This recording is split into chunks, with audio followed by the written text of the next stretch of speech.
7:36 de este día jueves. Vamos a otras noticias, Rafa. Sí, vamos a ir a un tema muy relevante. Hay una verdadera crisis que se vive en el Hospital Van Buren.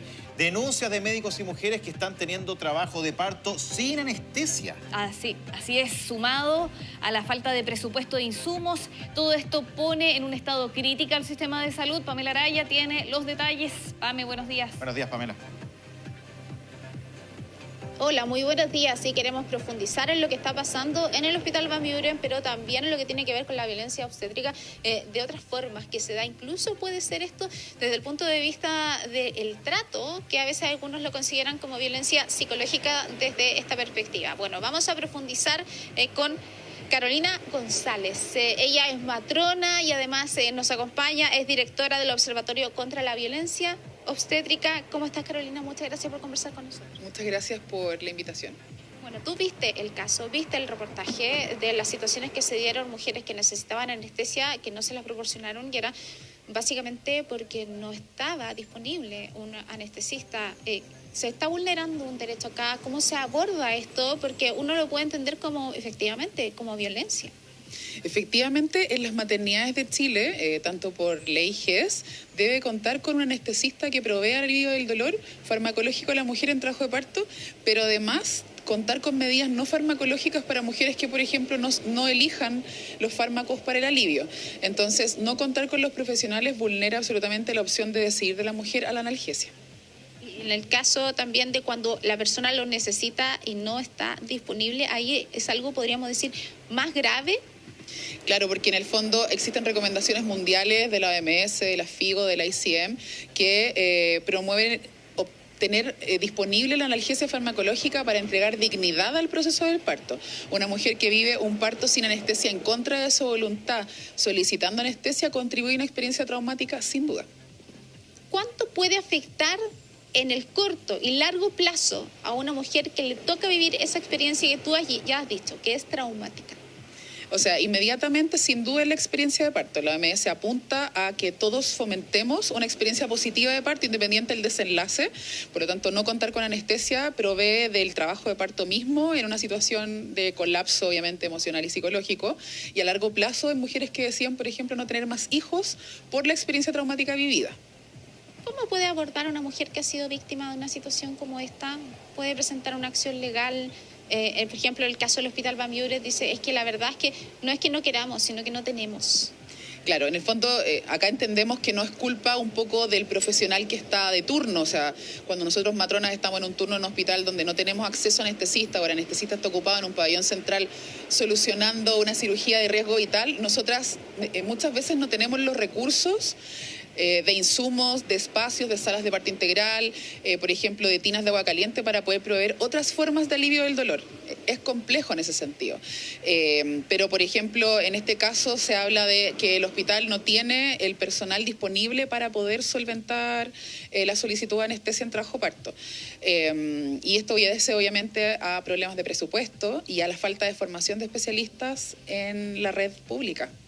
Ya, y esto puede responder a una vulneración por parte del Estado, es decir, ir más arriba de lo que alguien puede considerar que es contra el hospital, sino que va mucho más hacia, en este caso, más arriba, como la jerarquía.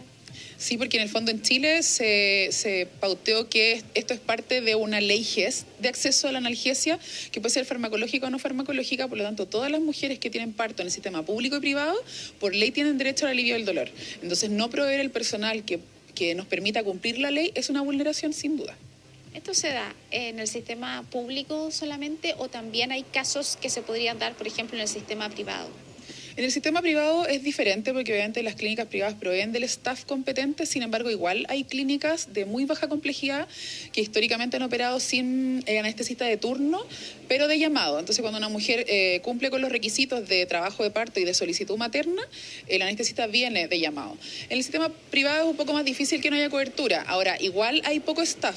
Y uno se expone a que las usuarias puedan estar simultáneamente en trabajo de parto y el anestesista ocupado en pabellón en una urgencia de una cesárea, por ejemplo. Yo te puedo decir que nunca sobran anestesistas. Siempre hay una deuda en el sistema público y privado de profesionales. ¿Qué pasa si, considerando los aspectos médicos, se dice no es el momento aún para la anestesia. Sin embargo, la paciente lo requiere y lo exige.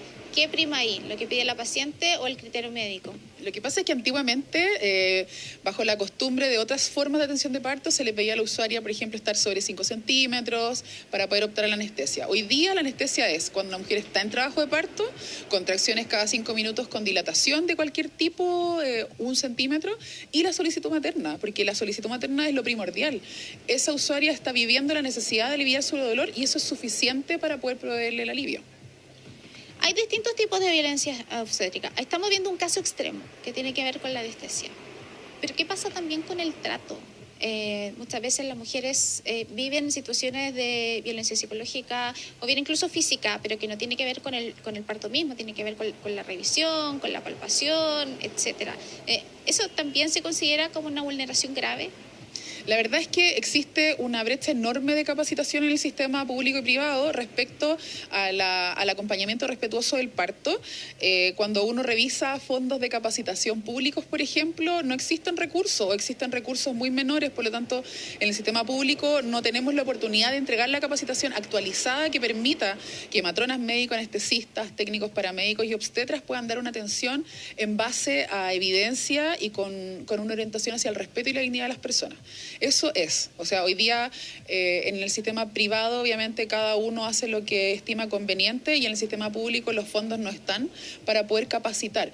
Las temáticas y los profesionales están y existen muchas instituciones que proveen de esta información, pero al no haber fondos es difícil llegar a los profesionales y se transforma un poco en un tema de voluntad. O sea, si tú tuviste el tiempo y los recursos para capacitarte y tú puedes dar una mejor atención, bien, pero también entras a un círculo donde hay una violencia institucionalizada, donde tú te formas desde el pregrado con violencia con los docentes, y eso lo conocemos en casos graves de personas que se han quitado la vida, por ejemplo, en el proceso de formación, y luego entras en una dinámica de turno donde hay violencia desde el paciente que violenta al profesional, del profesional que violenta al paciente, entonces al final te metes en una vorágine de maltrato importante donde es muy difícil salir, porque también cuando tú atiendes de otra manera, eres como mirado mal dentro del grupo que se mantiene en este sistema.